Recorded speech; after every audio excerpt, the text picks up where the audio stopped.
They came to Britain with dreams of building a new life.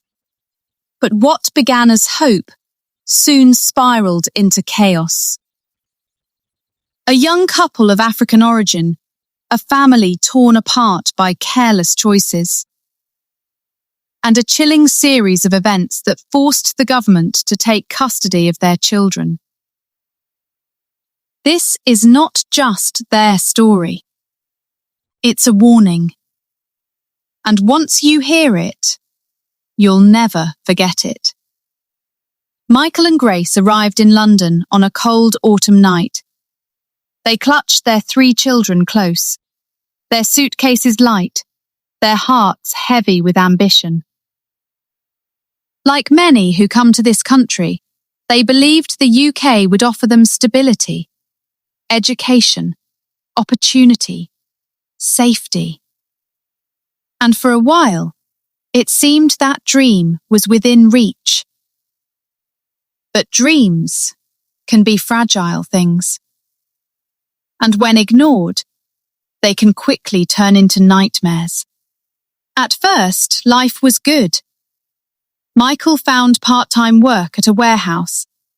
Grace cared for the children, aged 8, 5, and just a baby. But behind the closed curtains of their small flat, the cracks began to show. Unpaid bills stacked up on the kitchen counter. The fridge grew emptier with each passing week. Arguments turned from whispers into screams. Neighbours heard it, teachers noticed it, and the children endured it. But they never spoke. Not yet. It was Mrs. Allen, the neighbour downstairs, who first grew suspicious. The late-night shouting, the thuds against the wall, and the children, often seen in the hallway at odd hours, barefoot, staring with wide, hollow eyes. She wanted to believe it was stress, that the parents were just struggling, but deep inside, she knew something was wrong. Still, she said nothing. Not yet.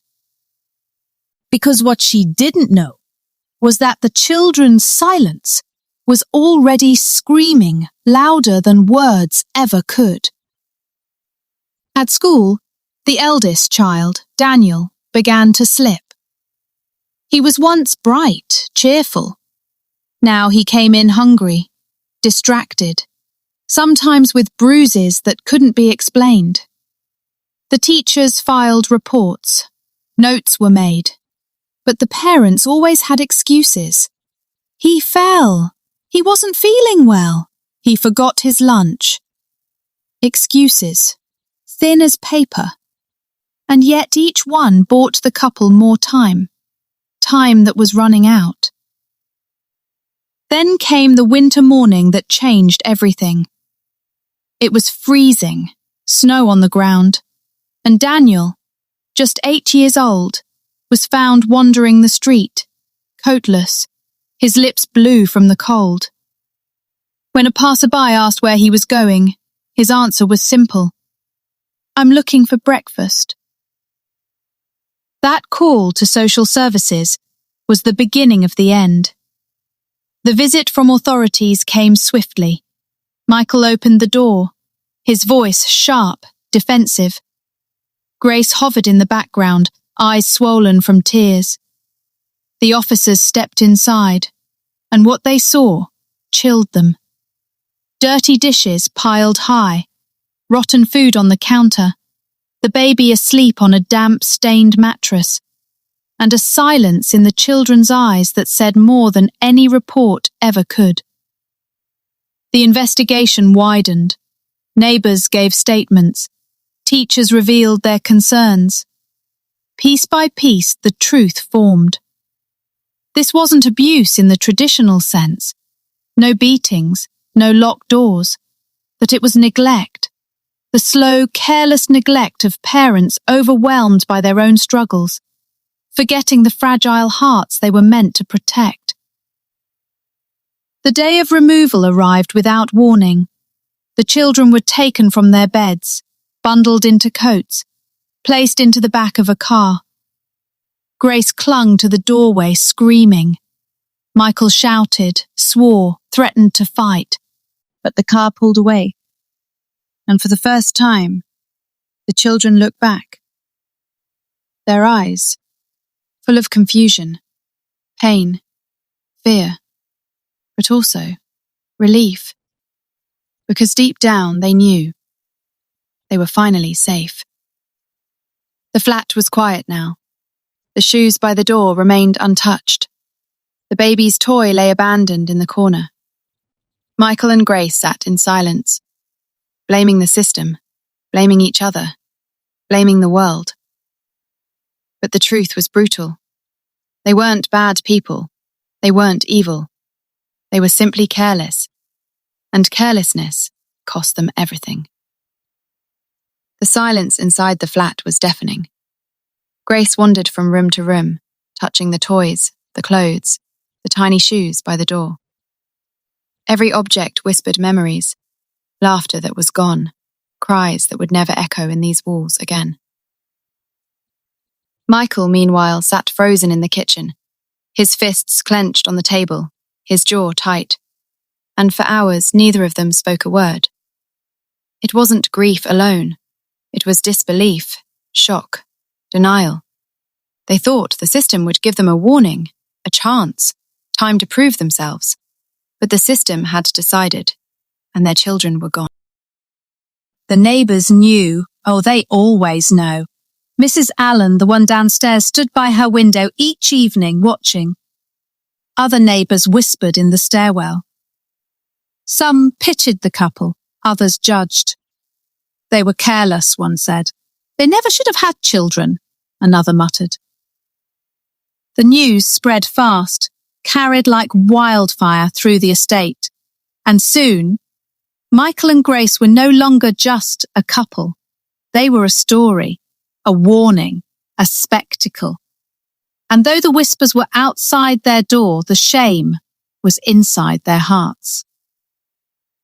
Meanwhile, the children were separated. Daniel, the eldest, was placed with one family, the middle child with another, the baby in yet another home. Social workers believed it was for the best, but for the siblings, it was like tearing one soul into three. Daniel cried at night, clutching a borrowed blanket. He remembered his mother's voice, even her shouting, and he wished desperately to go home. But the more he remembered, the more he realized home was not safe, not warm, not enough. And deep inside, a terrifying thought took root. Maybe they were better off without their parents. Weeks later came the first court hearing. Michael and Grace arrived early, dressed in their best clothes, holding hands but not speaking. Inside the courtroom, their lives were laid bare. Reports from teachers, statements from neighbours, photos from the flat. Every word, another dagger to the heart. Grace sobbed uncontrollably. Michael tried to stay strong, but his anger simmered. The judge listened, cold, detached. Every detail weighed carefully. And at the end of that day, a decision was made. The children would remain in care. That night, Grace collapsed. She screamed, clawed at the floor, begged Michael to fix it. But Michael had nothing left to give. He turned to alcohol. She turned to silence. The home grew darker, lonelier, and the hope of ever bringing their children back slipped further away. But deep down, Grace refused to let go, and she began to plan. Weeks later, they were granted supervised visits. The room was plain, just a table, some toys, a clock ticking far too loudly. When the children entered, Grace leapt forward, arms open, tears streaming. The baby didn't recognize her. The middle child hesitated, and Daniel stayed back. His eyes were guarded, older somehow. And when he finally spoke, his words cut deeper than any knife. "Why didn't you take care of us?" The silence after that question was unbearable. After the visit, the social worker pulled the couple aside. "This is your chance," she said. "If you want them back, you must change. Prove you can provide a safe home. Prove you can be consistent. Otherwise, this will become permanent." Michael scoffed, muttering under his breath. But Grace heard every word, and in that moment she realized something terrifying. The fight wasn't just against the government. It was against themselves. The flat was no longer a home. It was a battlefield. Michael and Grace fought daily. Bills remained unpaid. The fridge was still empty. The walls echoed with anger instead of laughter. But the court date was approaching, and with every sunrise the pressure grew heavier. Grace begged Michael to change, to stop drinking, to find steady work. But Michael drowned in denial. "They can't keep our children forever," he snapped. "They'll see sense. They'll give them back." But Grace knew. The system didn't wait for hope. It waited for proof. The courtroom was colder this time, the air heavy. The parents sat apart, no longer holding hands. Social services presented their findings: missed appointments, unstable income, the continued neglect of their home. The lawyer for the parents spoke, pleading for mercy, promising they were trying. But Daniel's words from the supervised visit were read aloud. "Why didn't you take care of us?" The judge leaned forward, and in his silence, the parents felt the weight of inevitability. The children would not be returning soon, and time was running out. That night, Grace broke. She sat alone in the children's room, staring at the tiny beds. Her tears fell endlessly, staining the sheets where her children once slept. And in the quiet, she made a decision. If Michael would not fight, she would. She attended parenting classes. She volunteered at the church. She began filling the cupboards, keeping the flat clean. Each action was small, but to Grace, it was a lifeline.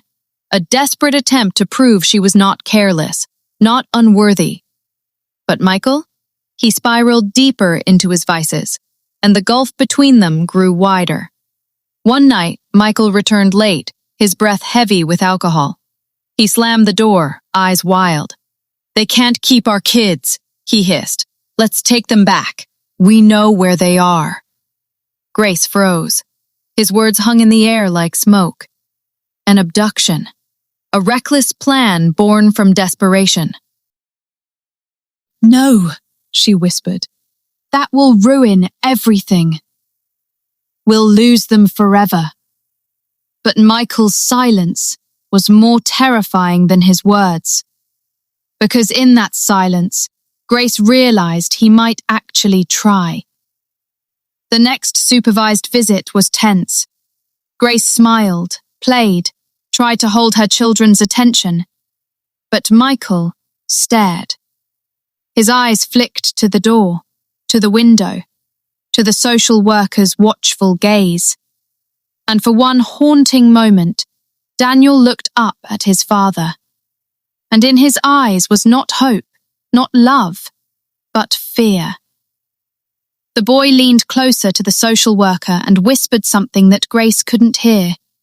But she saw the way the woman stiffened, the way her eyes narrowed, the way her pen moved swiftly across the page.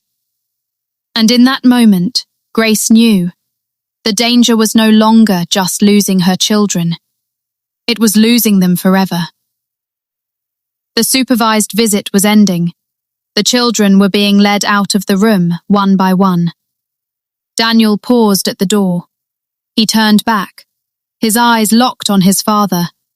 And in a voice so soft the social worker almost missed it, he said, "If you try to take us, I'll tell them everything." The room froze.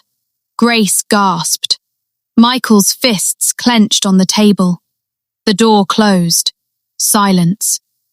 A silence heavy enough to crush the air. And in that silence, one question lingered. What would Michael do next? If you've been holding your breath through this story, you're not alone. But this is only the beginning. The next chapter will reveal choices so desperate they could destroy this family forever. Do you think Michael will go through with his dangerous plan? Or will Grace's desperate fight to change be enough to save her children? Share your thoughts in the comments. I'll be reading every single one. And if you don't want to miss what happens next, hit subscribe, smash that like button, share this story with someone who needs to hear it. Because the storm in this family's life is only just beginning, and you won't believe how far it goes. I remain your storyteller. Thanks for watching.